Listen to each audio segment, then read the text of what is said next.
Hello everyone, जय हिंद, वंदे मातरम। आज मैं आप लोगों के सामने फिर से लेके उपस्थित हूँ राजस्थान पात्रता परीक्षा लेवल 1 परीक्षा की। अगर बात करें तो 2017 का फॉर्म था जब 2017 में ये आया था। और परीक्षा तिथि की अगर बात करें तो आप देख रहे होंगे 11/2/2018 का ये प्रश्न पत्र है जब ये पेपर कंडक्ट कराया गया था। 2017 की ये फार्म आया था और 2 तारीख को 11 तारीख दूसरा महीना 2018 में एग्ज़ाम को कंडक्ट कराया गया था। अगर हम बात करने वाले हैं रीट का, किसका? रीट का। तो ये अगर हम बात करें तो काफ़ी महत्वपूर्ण सेशन है आपके लिए और इसमें हम लोग आज डिस्कशन करने वाले हैं बाल विकास एवं शिक्षण शास्त्र। किसमें? बाल विकास एवं शिक्षण शास्त्र, इसमें हम लोग देखेंगे। और बड़े प्यारे प्यारे क्वेश्चन है। अगर आपने अभी तक अगर देखना है पुरानी वीडियो को, अन्य सब्जेक्ट भी इस पे चलाए जा रहे हैं कृष्णा स्टडी मस्ती के यूट्यूब चैनल पे। आप वहाँ जाएंगे तो रीड का जो और अन्य सब्जेक्ट है तो सब्जेक्ट वाइज आपको प्लेलिस्ट वहाँ बना दी गई है। आपको वहाँ एक एक सब्जेक्ट देखने को मिल जाएगा, आप वहाँ से जाके विजिट कर सकते हैं। अगर चैनल पे पहली बार विजिट कर रहे हैं तो चैनल को सब्सक्राइब कर लीजिए, बेल आइकन को प्रेस कर लीजिएगा जिससे कि अन्य जानकारी आपके पास पहुँच सके। तो चलिए हम लोग स्टार्ट करते हैं अपने सेशन को। और आज का रहा ये हमारा पहला क्वेश्चन। चलिए तो हम लोग स्टार्ट करते हैं और ये रहा हम लोगों का पहला क्वेश्चन। आप बहुत ही ध्यान से देखिएगा। एक अधिगम विकलांगता जिसमें लिखावट में कठिनाई शामिल है कहलाता है। जो लिखाई में कठिनाई में शामिल हो उसे हम क्या कहते हैं, ये हमारा क्वेश्चन है। ऑप्शन नंबर ए कह रहा है कि डिसलेक्सिया, ऑप्शन नंबर बी कह रहा है कि डिसकैलकुलिया, ऑप्शन नंबर सी कह रहा है डिसग्राफिया और ऑप्शन नंबर डी कह रहा है कि अटेंशन डिफिटी हाइपरटिव डिसऑर्डर। ओके, जिसे हम कहते हैं ध्यान अभाव अति सक्रियता विकार। ओके, तो अगर हम बात करते हैं कि लिखावट से, तो लिखावट की जब भी बात आएगी तो आप ध्यान से देखिएगा, इसका इज द राइट ऑप्शन हो जाएगा ऑप्शन नंबर सी डिसग्राफिया। क्या हो जाएगा? Option number C is the correct option, dysgraphia. अगर हम बात करते हैं जब भी आपको देखिएगा डिसग्राफिया, डिसग्राफिया का मतलब होता है ग्राफ बनाना। तो ग्राफ आप कैसे बनाएंगे? लिख के ही बनाएंगे।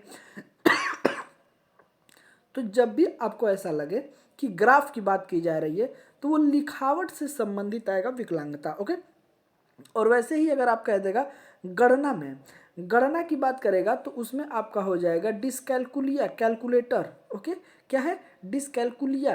कैलकुलिया आप याद रखिएगा, कैलकुलिया मतलब कैलकुलेटर, जो कि गणितीय विकार जो है कि संबंधित होता है उसमें। ओके, तो इस तरीके से भी आप एक एक क्वेश्चन को देख के चलेंगे। आइए आगे चलते हैं, देखिएगा बड़े ही ध्यान से कि डिसग्राफिया एक अधिगम विकलांगता है जिसमें ग्रसित छात्र लिखने में कठिनाई अनुभव करता है।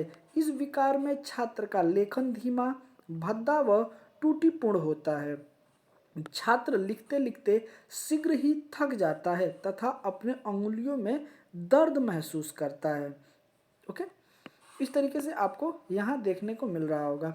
चलिए आइए दूसरा क्वेश्चन हम लोग देखते हैं। और ऑप्शन थोड़ा सा लॉन्ग है तो इसलिए हम लोग उसको 2 फेज में देखेंगे। ओके, तो क्वेश्चन कह रहा है कि निम्न में से कौन सा योगात्मक मूल्यांकन से संबंधित है। हमें बताना है कौन सा योगात्मक मूल्यांकन से संबंधित है। तो आइए एक एक करके हम लोग देखते हैं। ओके, देखिए पहला कह रहा है कि ऑप्शन नंबर ए कह रहा है कि अध्यापक को छात्र की प्रगति के बारे में निरंतर और तत्काल प्रतिक्रिया प्रदान करें। अध्यापक को छात्र की प्रगति के बारे में निरंतर और तत्काल प्रक्रिया क्या करें? प्रदान करें। आइए आगे चलते हैं। चलिए देखिए, बी कह रहा है कि शिक्षा सामग्री के आणविक विश्लेषण पर केंद्रित हो। सी कह रहा है कि शिक्षार्थी की उपलब्धि का लगातार व्यवस्थित आकलन। और डी कह रहा है कि सत्र के अंत में शिक्षार्थी के प्रदर्शन का अंतिम आकलन। अगर हम बात करते हैं तो इसमें हमारा is the right option D हो जाएगा। क्या हो जाएगा? D is the correct option हो जाएगा। क्या हो जाएगा? D is the correct option. Option देखिएगा क्या कह रहा है इसमें। कह रहा है सत्र के अंत में शिक्षार्थी के प्रदर्शन का अंतिम आकलन करना, ये क्या कहता है, योगात्मक आकलन। किसमें, योगात्मक आकलन के अंतर्गत आता है। ओके, आइए आगे चलते हैं, देखिएगा बड़े ही ध्यान से। सत्र के अंत में शिक्षार्थी के प्रदर्शन का अंतिम आकलन योगात्मक मूल्यांकन से संबंधित है। योगात्मक मूल्यांकन के अंतर्गत शिक्षक शैक्षिक सत्र के अंत में मापन प्रक्रिया के माध्यम से यह जानने का प्रयास करता है कि छात्र ने कितना सीखा है, ताकि शिक्षक जानकारी प्राप्त कर सके कि पूर्ण शैक्षणिक सत्र के दौरान शैक्षिक प्रक्रिया कितनी भावपूर्ण रही है। ओके, तो इस तरीके से आपको एक एक क्वेश्चन करके चलना है। आइए चलते हैं अगले क्वेश्चन पे।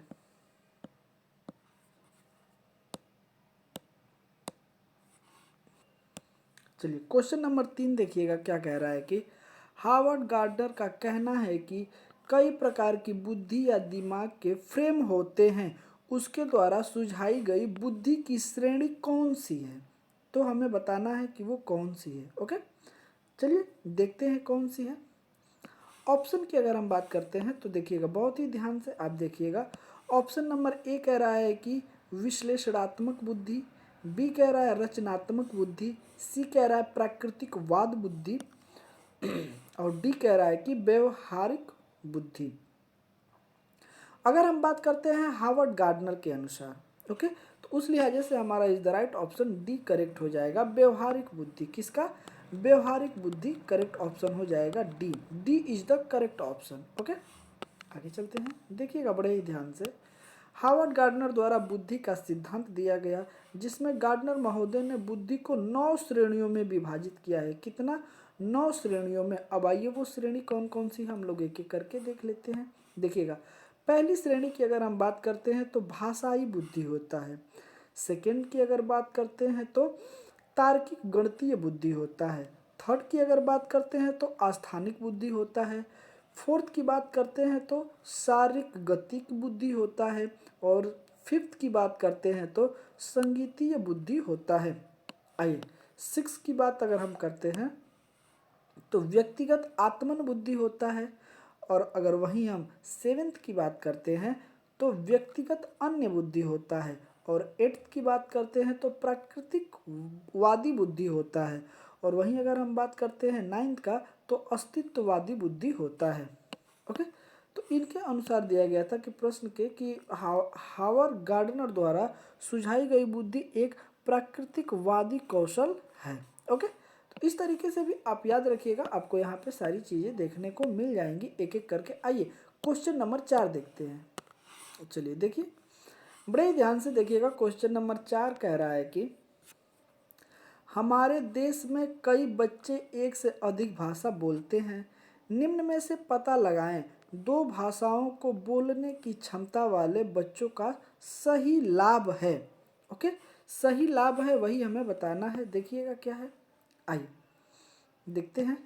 ऑप्शन नंबर ए कह रहा है कि अवधारणा गठन में सुविधा, बी कह रहा है कि विश्लेषणात्मक तर्क में सुविधा। तो अगर हम बात करते हैं तो इस हिसाब से ये हमारा दोनों क्या हो जाएगा, करेक्ट ऑप्शन हो जाएगा। क्या हो जाएगा, दोनों करेक्ट हो जाएगा। आगे भी देखते हैं कि आगे क्या है ऑप्शन। अगर अगला सी ऑप्शन कह रहा है कि संज्ञानात्मक लचीलेपन में सुविधा, तो ये भी हमारा सही हो जाएगा। तो उपरोक्त में से सभी option number D is the correct option. क्या हो जाएगा, D is the correct option हो जाएगा, क्योंकि तीनों विकल्प हमारे क्या हैं, तो सही दिए गए हैं।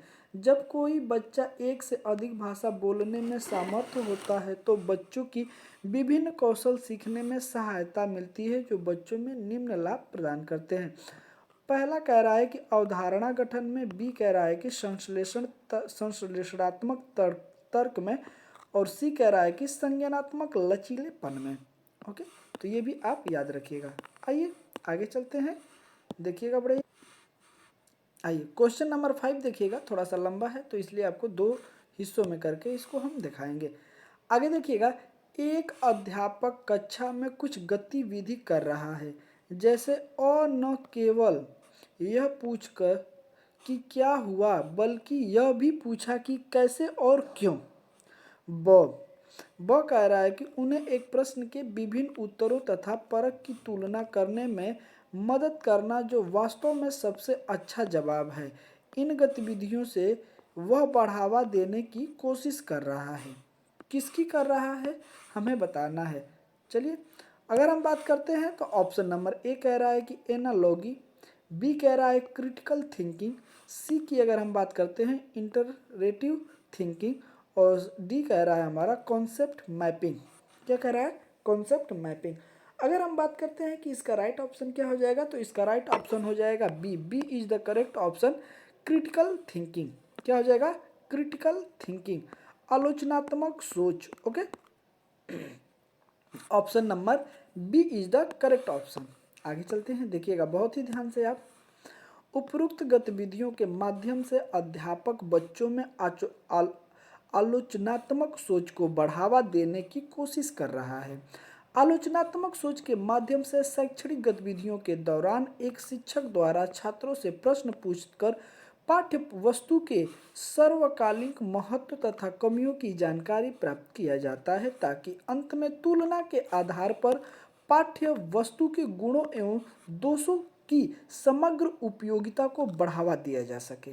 ओके, तो इस तरीके से भी आप याद रखिएगा क्वेश्चन, जो कि बड़े उम्दे हैं आज आपके सामने, जो कि देखने को मिल रहे होंगे। चलिए चलते हैं अगले क्वेश्चन। चलिए ये क्वेश्चन नंबर 6 की तरफ हम चलते हैं। क्वेश्चन नंबर 6 को आप बड़े ही ध्यान से देखिएगा। बोला है कि सकारात्मक और नकारात्मक उत्तेजनाएं या घटनाएं छात्र के व्यवहार को प्रेरित कर सकते हैं। कौन सा मनोवैज्ञानिक परिक्षेप्य के तरह से प्रेरणा की व्याख्या करते हैं? तो ऑप्शन नंबर 1 कह रहा है कि मानवतावादी, बी कह रहा है कि व्यवहारवादी, सी कह रहा है कि हमारा संज्ञानात्मक, और डी कह रहा है कि सामाजिक। अगर हम बात करते हैं तो इसका is the right option, is the right option इसका B is the correct option हो जाएगा, व्यवहारवादी, बिहेवियर। ओके, तो option number B is the क्या हो जाएगा? करेक्ट ऑप्शन हो जाएगा, जो कि आपको देखने को मिल रहा होगा। चलिए आगे चलते हैं अगले क्वेश्चन पे। बड़े ही ध्यान से देखिएगा। मनोविज्ञान का व्यवहारवादी परिप्रेक्ष्य का यह मानना है कि सकारात्मक या नकारात्मक उत्तेजनाएं या घटनाएं छात्र के व्यवहार को प्रेरित करती हैं। जैसे व्यवहारवादी मनोवैज्ञानिक स्किनर का मानना है कि सकारात्मक उत्तेजनाएं, प्रशंसा, पुरस्कार, सम्मान आदि छात्र के व्यवहार की प्रायिकता को बढ़ा देती हैं, जबकि नकारात्मक उत्तेजनाएं निंदा, शोर, विद्युत आघात आदि उसके व्यवहार की प्रायिकता को घटा देती हैं।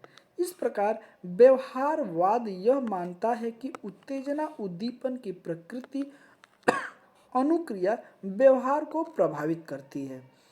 ओके, तो इस तरीके से भी आप क्वेश्चन को याद रखिएगा, क्योंकि क्वेश्चन बड़े उम्दे हैं और यही क्वेश्चन बीच बीच में हम गलत करके चले आते हैं। चलिए देखिएगा क्वेश्चन नंबर 7 बड़े ही प्यार से कि इसमें क्या बोला गया है। अगर हम बात करते हैं क्वेश्चन नंबर 7 कह रहा है कि समावेश शब्द का मतलब विशेष शैक्षणिक आवश्यकता वाले बच्चों को, यहाँ पे खाली स्थान, नियमित कक्षा में शिक्षित करना। क्या है? तो ऑप्शन नंबर ए कह रहा है कि most of the time, B कह रहा है कि फुल टाइम, सी कह रहा है कि सम टाइम, और डी कह रहा है कि नो टाइम। अगर हम बात करते हैं तो इसका is the right option B हो जाएगा, फुल टाइम। क्या हो जाएगा? Full time. ओके, आइए आगे चलते हैं, देखिएगा बड़े ही ध्यान से। समावेश शब्द का मतलब बहुत व्यापक है, जिसमें अक्षमता युक्त तथा उन सभी बच्चों को शामिल किया जाता है जो स्कूल छोड़ दिए हैं। विशेष शैक्षिक आवश्यकता वाले बच्चों को पूरा समय नियमित कक्ष में शिक्षित करने के लिए यथासंभव दृश्य, सामान्य और मौखिक संकेतों का प्रयोग करते हुए प्रत्यक्ष अनुदेशन प्रदान किया जाना चाहिए। ओके, आगे चलते हैं अगले क्वेश्चन को देखिएगा, क्वेश्चन नंबर 8। चलिए क्वेश्चन नंबर 8 देखिएगा। क्वेश्चन नंबर 8, एक भाषा शिक्षक कक्षा में कविता का विवरण समझाकर कक्षा में कविता पढ़ा रहा है और छात्रों को स्पष्टीकरण से निष्कर्ष निकालने या व्यापक विचार करने के लिए कह रहा है। यह उदाहरण है, किसका उदाहरण है हमें बताना है।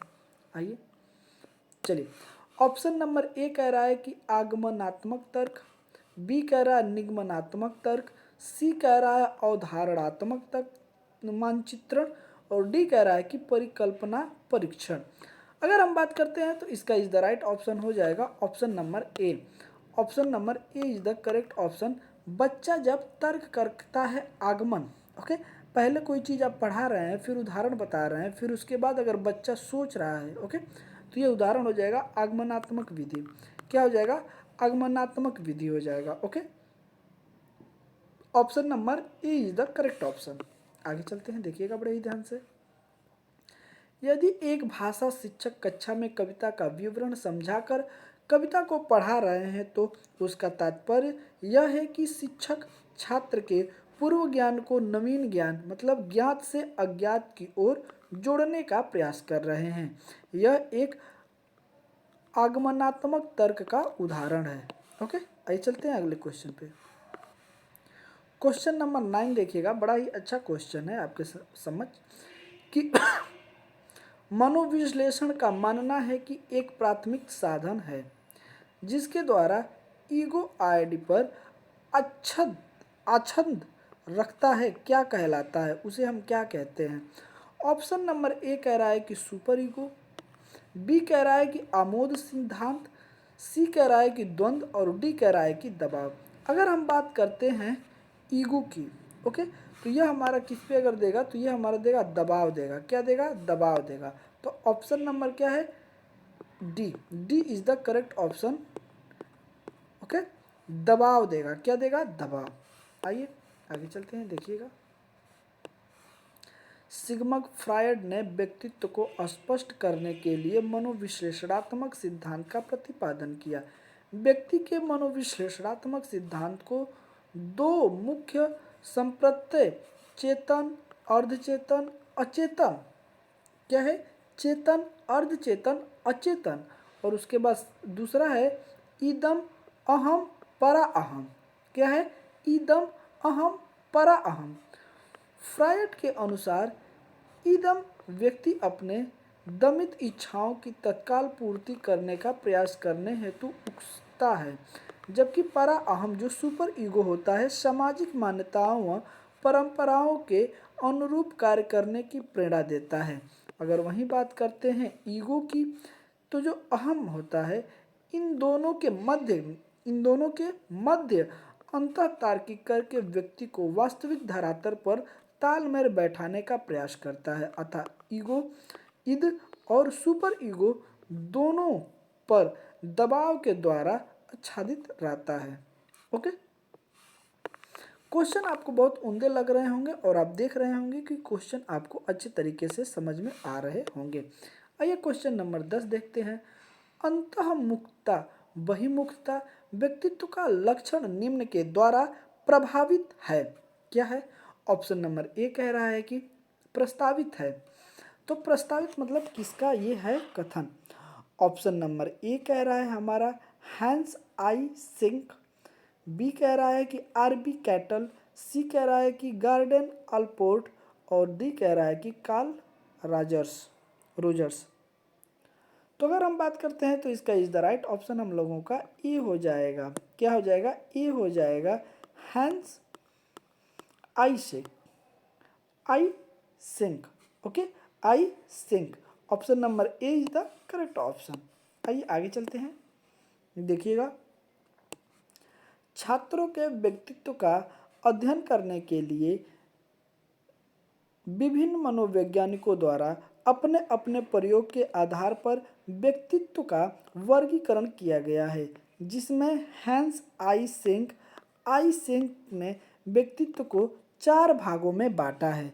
अगर हम बात करते हैं तो अंतःमुखी, बहिर्मुखी, स्थिर और अस्थिर, ये 4 इनके कैटेगरीज हैं। ओके, जो कि इन्होंने कैटेगरी में बांटा है। जबकि अल्फोर्ड महोदय ने सिलगुण सिद्धांत के आधार पर व्यक्तित्व का वर्गीकरण किया है। तो अगर आपको पूछता है कि सिलगुण के आधार पर व्यक्तित्व का किसने वर्गीकृत किया है, तो अल्फोर्ड महोदय हो जाएंगे। ओके, आगे चलते हैं। क्वेश्चन नंबर 11 देखिएगा। Which of the following best explains what motivation. निम्न में से कौन सा सर्वोच्चतम उदाहरण है प्रेरणा का? ओके, प्रेरणा क्या है? तो देखिएगा, आइए चलते हैं। ऑप्शन नंबर हम लोगों का ए कह रहा है कि छात्र आगामी स्कूल वर्ष के बारे में भावुक है और अच्छा करना चाहता है।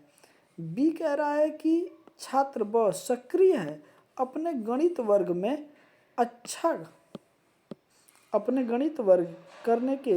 करने के लिए उच्च लक्ष्य निर्धारित करता है, काफ़ी प्रयास के साथ बना रहता है और कक्षा में उच्चतम अंक प्राप्त करता है। तो ये हमारा बी हो गया। क्या हो गया? बी हो गया। अब देखेंगे सी क्या कह रहा है।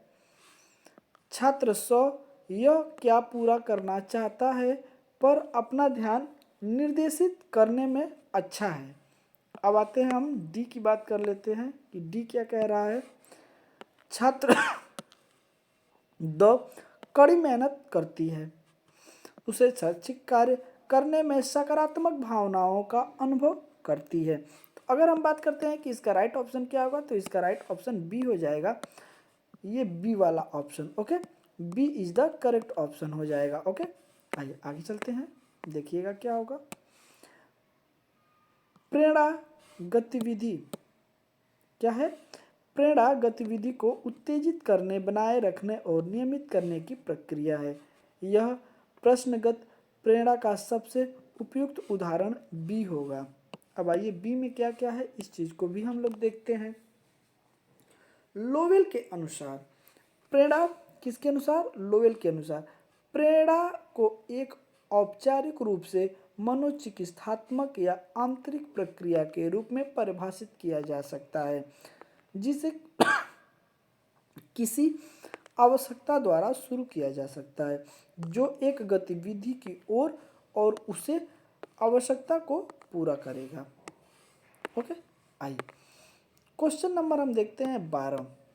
क्वेश्चन नंबर 12 देखिएगा, बड़ा ही प्यारा क्वेश्चन है कि यदि बाह्य प्रेरणा एक अंत की युक्ति है तो आंतरिक प्रेरणा क्या है? ओके, ऑप्शन नंबर ए कह रहा है कि एक शुरुआत है, बी कह रहा है कि अपने आप में एक अंत है, सी कह रहा है कि एक शुरुआत का अंत है और डी कह रहा है कि उपयुक्त में से कोई नहीं। अगर हम बात करते हैं तो इसका इज द राइट ऑप्शन हो जाएगा बी। क्या हो जाएगा? बी। क्या हो जाएगा?